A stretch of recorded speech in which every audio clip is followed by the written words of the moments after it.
go according to plan yesterday for him, but come the racing, he looked good this morning in his first race and marched up the field from the fourth row of the grid pretty handily. He's a former British champion as well, Ed Brand, and finished second in this European Championship and second in the Worlds last year, so great season for him, but he'd like to go one better this year. So Ed Brand, watch for him in cart 202. He's on the fourth row of the grid. Fred Opdebeek is on the outside of that row. Martin Henkel-Mortensen and Kenny Marquez on row 5. On row 6, Antoine Lepesque and Jack Saffery. On row 7, Jola Fulter and Oliver Norris. And then on row 8, Santeri Kallio and Charlie Turner. Row 9, Shane Daly and Nicolas Picot. Row 10, Enrique Baptista and Karol Dabski. Row 11, Joey Van Splunter and Quentin Guerra.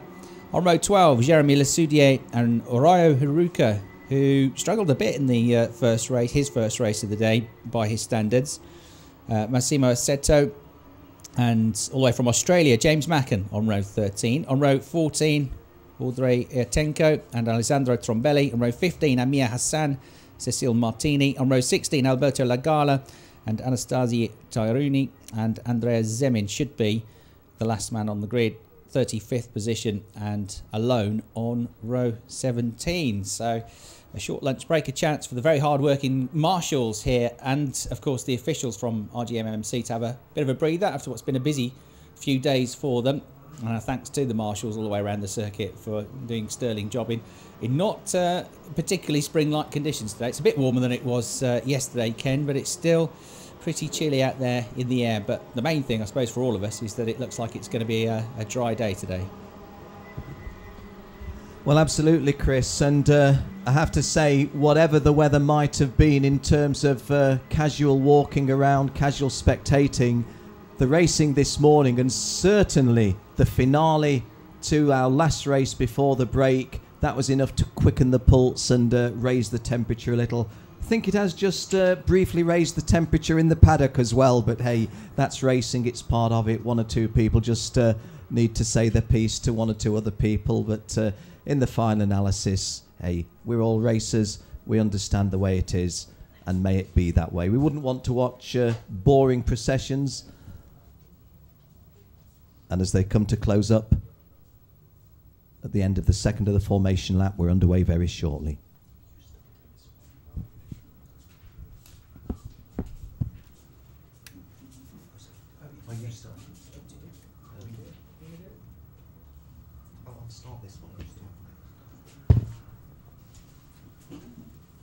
So Kenny Vermeulen is on pole position and is joined on the front row by Harry Webb. Charlie Eastwood and Maxi Weinzierl are row 2. Brian Ayrden and Glenn Van Paris are Benelux row 3. Ed Brand and Fred Opdebeek row 4. Martin Henkel-Mortensen and Kenny Marquez are row 5. They complete the top 10. This is going to be a 10-lap race. These are groups D and E in senior racing. We're here at Karting Genk.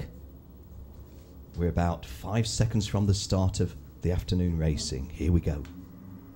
Oh, nice even break, and Kenny Vermeulen just bouncing in the cart to get a little bit more traction. It works. Charlie Eastwood in second place from the second row, and from the outside of the front row, Harry Webb just got boxed in a little bit there, did Harry, and Harry's only 5th at the moment. Now, that wasn't a case of the driver in the off-pole position choosing to let the guys on his right-hand side move through. Harry tried to be competitive, but just got himself a little boxed. Brian Ayrden looks to have a handy placing there. And Ed Brand, am I seeing? Yes, I am. So, Harry Webb, a little bit of work to do, but Kenny Vermeulen here in his, I won't say his home track necessarily, but certainly in his home nation, making hay while the sun shines, metaphorically.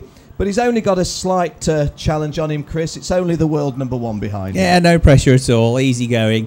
10-lap race this. We're already coming towards the end of lap #1. A ferocious pace. The track, I'm sure, is going to get a bit quicker this afternoon as well. Head down for the race leader then. Kenny Vermeulen. Good race start for him, as Ken described. Through turn 1 he goes now. Here he comes out of turn 1 into this left-hand sweeping kind of wide hairpin. It's not a traditional hairpin. On his tail is Charlie Eastwood, and Charlie may be lining up a move for the right-hander at turn 6. No, not quite, but it's tight for 3rd and 4th positions. I think Ed Brand has got through And into third place has Nia ahead of Earden. We had a couple coming to grief at that corner on the first lap. And Ricky Batista, number 293, and Charlie Turner, 260, both came off on the first lap of the race. But otherwise, it's all good at the front of the field. And here they come in a moment. You'll see them on the screen. The top two coming towards us. On the brakes, turn right, turn left. And what about third place? Has there been a change? Yes, Ed Brand is there in third place. And the British champion of 2011 onto the tail almost now of Eastwood, and Eastwood is being spurred on therefore to try and get ahead of Kenny Vermeulen, and he's starting to draw alongside now. Here they come on the way into the first corner, and Ed Brand's getting stuck in as well. Eastwood and Brand go through. Vermeulen from first down to third, Ken.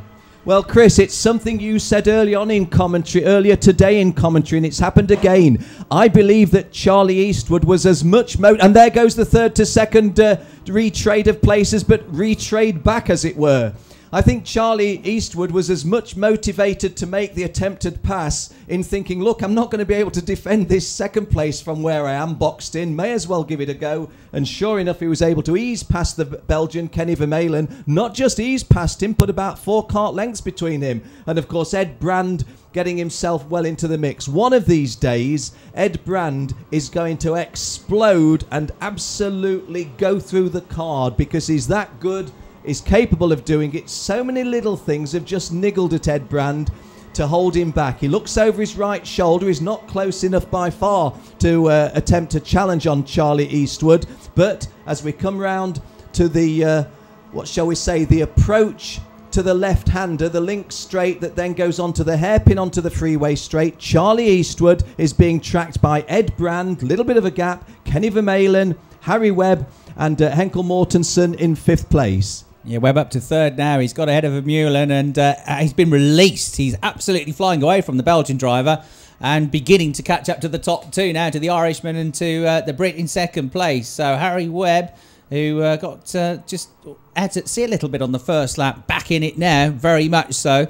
Somebody else that's had a good start to this race in the 276 kart is Martin Henkel Mortensen, because he started on the 5th row of the grid, but he's up into 5th place now and going very well indeed. So Harry Webb there, you can see on the graphic on screen, picking up a place up to 3rd place, 0.8 of a second behind, and a change of lead here as Ed Brand dives down the inside into turn 1 and gets ahead of Eastwood. So our third different race leader, it's Brand from Eastwood, and then Webb in 3rd place. In 4th place, it's Henkel Mortensen now, going great guns for Mayland and Earden, 5th and 6th. Weinzel just behind them in 7th place. Down the back straight, they come towards turn 7. And Eastwood, maybe with a little glance over the shoulder there, he'll hear the rising engine notes of Harry Webb coming ever closer to his rear bumper here. And Harry looks the quicker of the three, doesn't he, Ken? Yeah, and you know, Harry has joined... apologies for my wrong call when I've got him behind Kenny Vermeulen, incidentally. But yes, he's closing that gap dramatically. But Chris, just going back to your call of Ed Brand going past Charlie Eastwood, it's one of those occasions, I think, where we really, even if we wanted to be unkind, I don't think we can really say Charlie did anything wrong. It was one of those cases where the will to get past and the skill to do it was engaged by Ed Brand, and that puts him in the lead. But guys, we talk about strength in depth, but how about strength at the top end? Ed Brand leading from Charlie Eastwood and Harry Webb. We're on lap 6 of a 10-lap race. And Chris, you feel there's still loads of good racing to come. Oh, a real battle going on just behind this lead group for 5th, 6th and 7th places. Earden and Henkel Mortensen swapped and then swapped again. Weinzel's getting in the mix as well in the in his kart 217. So Max Weinzel in that mix, and they've all switched around. Lots of overtaking going on in that 5th place battle. It's allowed Kenny Vermeulen to break away from them. Luck in 4th place. Coming towards you, look, Kenny there in the red and white suit on his own to some extent now. 1st, 2nd and 3rd then about to come through here towards the final turn of the lap. It says half a second difference between the top 3. That was the last sector. It's now less than that. And now we've got a challenge for the lead. Ed Brand glancing over his right shoulder. Alongside him, he can see Eastwood. There, through goes Eastwood into the lead of the race once again. And Harry Webb now is with them. 1st, 2nd and 3rd, nose to tail. And Eastwood set the fastest lap of the race now. And immediately Ed's under pressure from Harry Webb, because Harry Webb wasn't able to go through at the same time as Charlie Eastwood, but he does so now, Chris. And as you predicted, not so much predicted as indicated is the likelihood, Charlie Eastwood now won. Harry Webb 2, Ed Brand 3, but guys, it's not all over. In that scrap behind them, which Chris alluded to, that's enabled Joel Affolter to show something of his true colours. Been a little bit of his, a shadow of his former self to some degree, but Joel Affolter in cart number 291 up into 9th place. Yeah, he's having to come from a bit further back today, isn't he, after it didn't go quite so well in qualifying, but he's not storming through, but like he did in the earlier race, he is gaining a reasonable amount of places, Affolter, so getting back into it, that's for sure. Leader goes over the line. There's 0.4 of a second between them now, and it is Charlie Eastwood from Harry Webb into second place now. Ed Brand trying to take a tight line through turn 2 through the hairpin in third place. Vermeulen is quicker than through all three of them, or at least on the same pace as them, but he can't quite bridge the gap. And in a very lonely 4th place all of a sudden, isn't he, Kenny Vermeulen? Yeah, I think the scrapping that's going on behind him has really helped him, and that's freed him up to just get some good lap times now. He's not having to defend anymore, is he? We're at the 3/4 race distance then. 7.5 laps gone in this 10-lap race.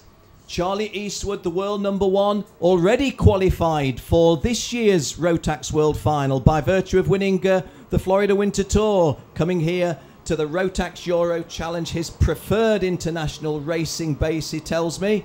And Harry Webb, well, Harry's still got to think about it, hasn't he? This is the start of lap 8, and there goes Ed Brand in a move. And Harry Webb just thought about defending, but then realised that he couldn't chop across the bows, and Ed Brand eases himself through. Now, as Chris and myself have often said, you have this really good little dice between 2nd and 3rd, trade and retrade places.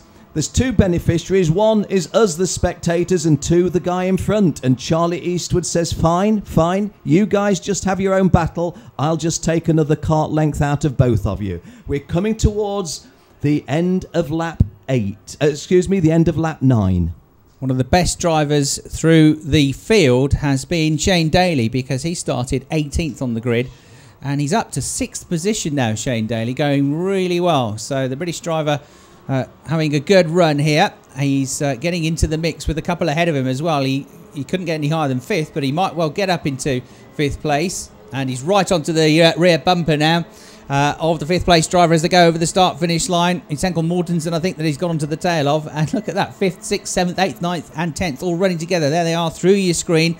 That's the 5th place battle just going through the shot now. There are the leaders, which is just stagnated a little bit now. 55.6 for Eastwood, the race leader. Brand with a 55.7. A 56.1, a slower lap for Harry Webb. And with Vermeulen on a 55.7 as well. That's just brought the Belgian driver a little bit closer to the tail of the top 3. But we're on the final lap of the race now, Ken. Yeah, I have to say that this is every bit what I expected it to be. I just wonder, Harry Webb in 3rd place. Has he decided to just drive within himself now? There's obviously no passing move available here as Charlie brings it round. The world champion comes round to take another victory. And if there's a little bit more, shall we say, driving circumspectly with the hard-going race for the pass, race for the victory, then these guys are going to be hard to push. Charlie Eastwood 1, Ed Brand 2 and Harry Webb 3. I could say that would be a worthy final on Sunday afternoon, but then where does James Singleton fit into the picture? Where does Connor Jupp fit into the picture? So much talent in these guys. Charlie Eastwood wins it from Ed Brand and Harry Webb. Kenny Vermeulen came home 4th. Henkel Mortensen 5th. Shane Daly, as Chris Hartley said, exceptionally good drive by Shane Daly from way down the field. He started on the 9th row in 17th place. Drove up to 6th. Brian Ayrden, who was a little higher at one time, finished 7th. Maxi Weinzierl 8th. Kallio, another of the Estonian drivers in kart 272. He finished in 9th place. His Finnish driver finished in 9th place. And Glenn Van Paris from here in Belgium completed the top 10. Good stuff, that. Some good overtaking from Eastwood and Brand.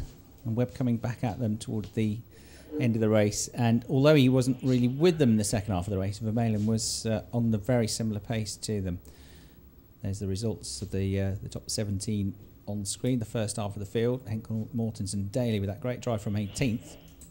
Ayrden, Weinzierl. Weinzierl might be a bit disappointed. He was higher up than that for much of the race, but ends up down in 8th place. Kallio and Van Paris, the top 10ers. as Ken says, there's the rest of the finishes. Again, Ryu Haruka just struggling for whatever reason today. Just not making it happen, is he, Ryu?